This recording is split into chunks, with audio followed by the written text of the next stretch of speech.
dalam kehidupan kita sebagai orang-orang yang percaya kepadanya, kita senantiasa mau ya melihat bahwa sesungguhnya kedaulatan Tuhan dinyatakan dalam kerangka kasih-Nya. Iya, coba biang Gusti Putu hingga kini beliau merasa kesakitan ya. Makanya ya setiap kali kalau digunjungi, kalau boleh ya Tuhan panggil saja saya, Tuhan panggil, entah hari ini, entah lebih cepat lebih baik gitu. Kalau orang-orang yang sudah mengalami seperti ini, ya kalau kita masih muda-muda masih mau hidup lama toh, betul? Ya apalagi yang sehat-sehat mau supaya dalam hidup ini kita tetap dalam bagaimana eksis di tengah-tengah dunia ini. Percaya dalam pertolongan Tuhan. Nah ini hendaknya menjadi tema dalam kita bagaimana menghidupi hidup yang Tuhan berikan. Mari kita jalani. Yang pasti bahwa setiap orang itu akan meninggal. Bagaimana dia sakti mandraguna, pasti dia akan mati. Ujung-ujungnya death. Penyebabnya bisa macam-macam. Misalnya karena sakit, ya seperti almarhumah, ya seperti dalam riwayat hidup disampaikan sampai meninggal, lama menderitanya. Meninggal dunia karena kecelakaan dan juga karena sudah tua. Ya. Pemahaman ini tidak berarti lalu membuat kita tidak sedih ya atau ya bersukacita terus ketika kita memperhatikan ada orang yang tentu meninggal dunia seperti yang dialami oleh salah satu dari keluarga kita, biang Gusti Putu yang kita kasihi. Tentunya ini juga tetap saja ada bagaimana perasaan kehilangan ya keluarga, rasa terkejut ya, rasa terkejut mungkin sepertinya ya ini ada yang protes kepada Tuhan dan sebagainya dan sebagainya. Perkabungan yang dikasih oleh Tuhan. Sekarang ini ya keluarga di sini ya tentu ditinggal oleh biang yang terkasih, yang biasa kita sebut biang Gusti Putu yang terkasih sebagai orang tua di dalam keluarga. Tentunya juga di sini ada kesedihan, rasa kehilangan. Ya, kalau saya perhatikan ada yang sepertinya keluarga ada yang belum siap bahwa akan ditinggal oleh biang selama-lamanya. Tapi ada yang sudah siap kalau dilihat ya secara kasat mata. Nah, bisa jadi ini akan menimbulkan juga ada rasa rindu ketika mengingat hal-hal yang sering dilakukan oleh biang setiap hari. Misalnya biang setiap hari menyapu, kemudian menyiram tanaman-tanaman yang ada, duduk-duduk sambil minum dan lain sebagainya. Nah, biasanya ada ibu, ya saya sebut saja ibu ya, ibu yang ini lagi ibu, sekarang sudah tidak ada lagi, sudah terbaring, terbujur kaku. Sedih. Sedih adalah hal yang biasa bagi orang yang ditinggal oleh orang yang dikasihi. Ya. Sabda Tuhan, firman Tuhan yang sudah kita baca tadi bersama juga memperoleh bagian dalam hidup ini. Orang boleh saja bersedih karena kehilangan orang yang dikasihi. Tetapi sabda Tuhan tidak hanya berhenti pada perasaan sedih. Kita perhatikan, mari kita lihat di ayat 13. Selanjutnya kami tidak mau saudara-saudara bahwa kamu tidak mengetahui tentang mereka yang meninggal, supaya kamu jangan berduka cita seperti orang-orang lain yang tidak mempunyai pengharapan. Saudara-saudara, firman Tuhan melalui 1 Tesalonika pasal 4 ayat 13 sampai 18 ini mengingatkan supaya di dalam keprihatinan, ya, dan juga dalam kesedihan kita ketika kehilangan orang yang kita cintai, kita kasihi, jangan sampai seperti orang yang tidak mempunyai pengharapan.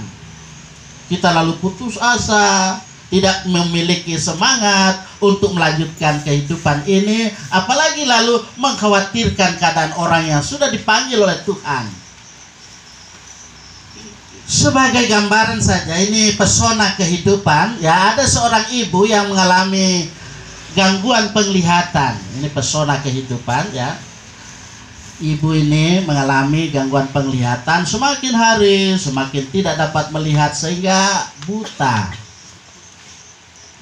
Menurut dokter, ibu tersebut ketika masih kecil menangis sampai bertahun-tahun setelah ibunya meninggal. Nah, sedih itu Bapak Ibu, saudara-saudara, keluarga, hal yang biasa, ya. Karena ada penelitian dia mengatakan ada 7 mujizat atau hal yang luar biasa terjadi apabila orang menangis. Tapi tidak menangis seterusnya pasti, ya. Dari penelitian yang ada, pertama apa? Pasti cuci mata, toh. Mata yang sudah berdebu-debu itu kalau sudah menangis keluar air mata pasti dicuci itu. Ya perlu pakai sabun, pakai rinso. Tuhan sediakan itu.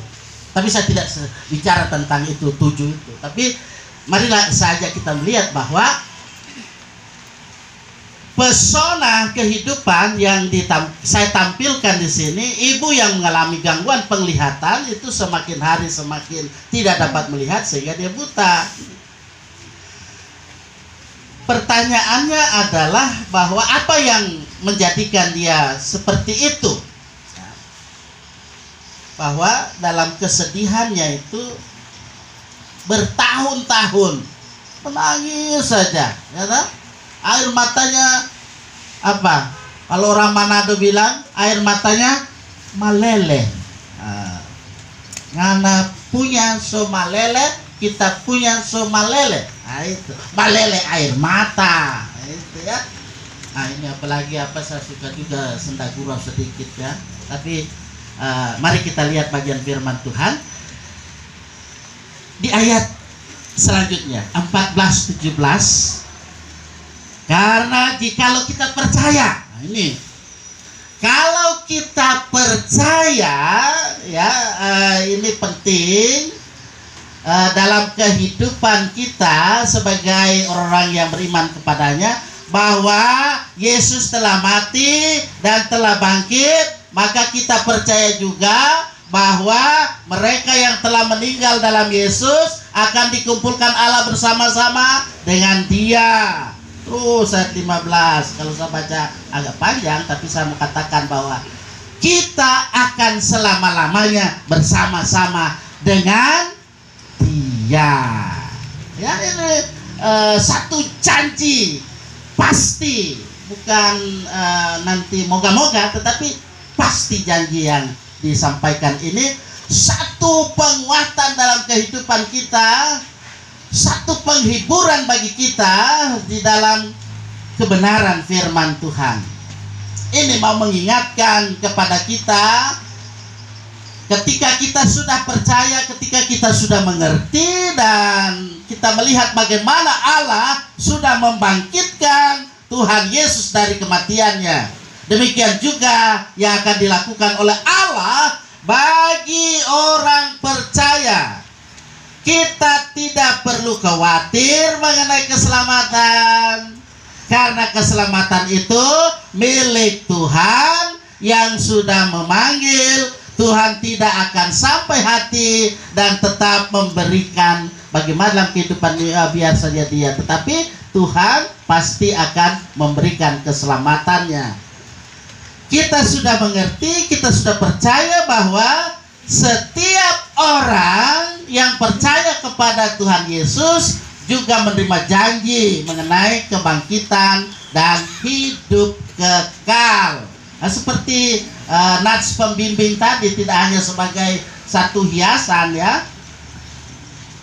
Kalau Allah yang Maha Kuasa itu berkenan memanggil almarhumah ya Biang Gusti Putih ini dari dunia, pasti tentu keluarga harus ikhlas ya.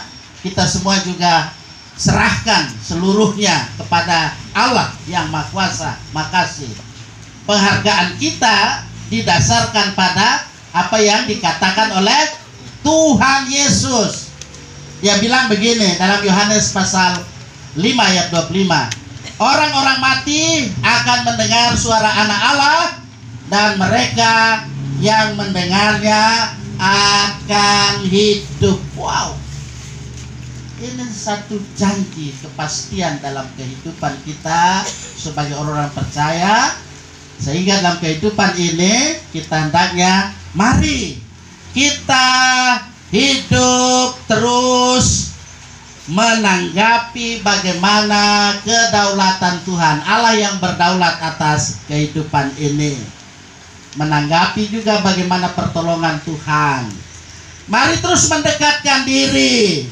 Mari menyerahkan hidup kita, juga keadaan kita dalam pergumulan ke tangan Tuhan, supaya pergumulan duka cita ini diubahkan menjadi satu sukacita yang besar. Maka penghiburan, kekuatan pasti akan kita terima. Mari kita terus mempelajari firman Tuhan mengenai percaya bahwa Allah saja yang menjadi sumber pertolongan dalam hidup kita. Tuhan memberkati keluarga besar yang ada maupun keluarga yang kecil. Bahkan semua kita yang percaya kepadanya. Yang percaya kepadanya, katakan amin.